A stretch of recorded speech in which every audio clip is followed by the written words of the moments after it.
Oh hi there big boys and welcome to my review of Spirit Roots for Nintendo Switch and also Android and iOS and Steam and just everywhere you can get this game.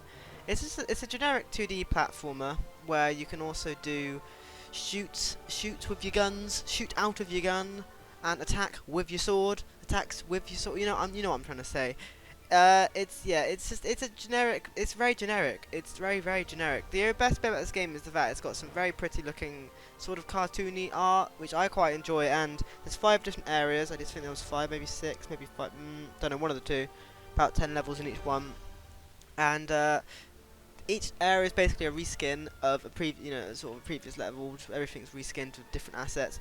But I do like the fact that they've at least done that, and all the assets look very different, and certain areas look very different, and it all looks quite well. It looks all really good. Except for some reason, some of the animations are missing in some of the levels. I know some of them don't have a wheel turning animation, but some of them do. It's kind of odd. Some of them doors don't open and shut, whereas in some of them they do. It's a bit odd. It feels a bit unpolished, which we'll get to later.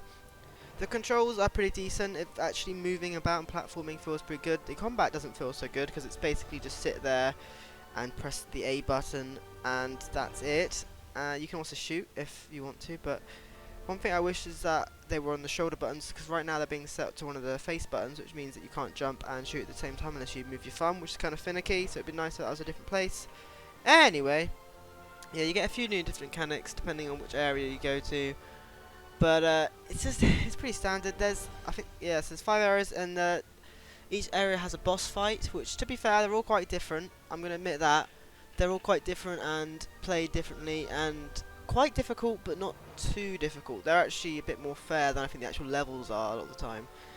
But if you're playing on easy mode, you can just keep respawning forever and ever and ever, and the health of the boss continues, and so it doesn't go back up to full health. Bit of an oversight there, perhaps, I don't know, but it makes them incredibly easy to the point where you can just spam the A button, eventually you'll win, even if you don't do anything else. It's a bit odd. But, and if you're on medium mode, you've only got 3 lives max per level, which is stupid, which is why I really would recommend turning on easy, because the game just is too hard to be playing the game on 3 lives max. Especially the last world of the game, the ice world. I've been trying to do it for the past hour. I think about 3 levels in now, in about an hour. That's the point I'm at, and I'm so close to the end of the game. I want to beat it, but I got a bit annoyed, and now I'm doing the video now because I'll get back to it later. But I can't be bothered right now. Each level is taking me way too long because it's really difficult and really finicky, especially the bloody ice. Yeah, some bits are just really difficult, and there's not enough checkpoints as well. So if you die, you got to go back to the past point, and checkpoints don't reset boxes and stuff, and because you can move boxes to jump off them, which means there's quite a few game-breaking bugs where you can't progress a certain area. So I had to restart the entire level, which is really annoying. No restart from last checkpoint option unless you kill yourself, which obviously doesn't work. And yeah, so that was a problem. So it meant I couldn't even progress for a certain level permanently. I tried 3 times and I couldn't get to work. I had to move a box through some sort of arrow, but the arrow kept pushing the box back, and then it glitched everywhere, and then it fell off the wall, and I couldn't put it back up again because even if I died, it wouldn't come back there. Basically, that was a big problem. This game is lacking a lot of polish. The enemies also have no wind-up, and you die in 1 hit, so it's really aggravating. And if you walk into them, you also die. And the hitboxes aren't very good as well. There's lots of saws in the game, and they hit you, and you're dead if that happens. And sometimes it doesn't even feel like it hits you. I don't know. All in all, this game, it's okay, but there's way more better platformers that you could be playing, and you should be playing them, really. I mean, the art is very pretty, I will admit that, but the actual gameplay is really annoying. It's really difficult.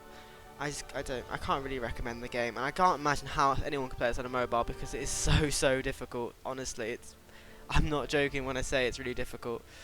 But, it's fine. It's there. If you want to play it, you can. And it is available for really cheap. It was like 29p the other day, I think I saw it for.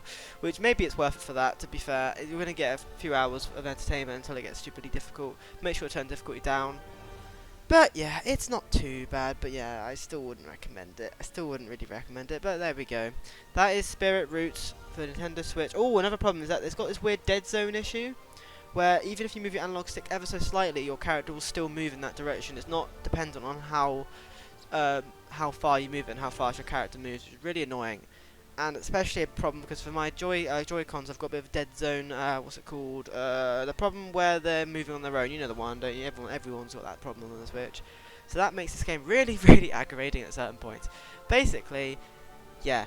I mean, the game does run well as well. It runs at 60, so that's good. But yeah, I just can't really recommend this game. But I probably will finish it, to be fair, if only to see the final boss fight, because that'll be interesting. Also, there's all these collectibles and stuff, but I don't see the point of collecting them, because you need to get 50 stars to get to the final world, but I got to that by the second world. I didn't even have to struggle to get that, so I just started running past enemies later. It's just, yeah, a bit odd. Game just feels it needs a bit more content, not really content, a bit more just polish. Needs a bit more, another pass over. But you know, there we go. That's a game you can play if you want. So thanks for watching, big boys. It's important time, and bye.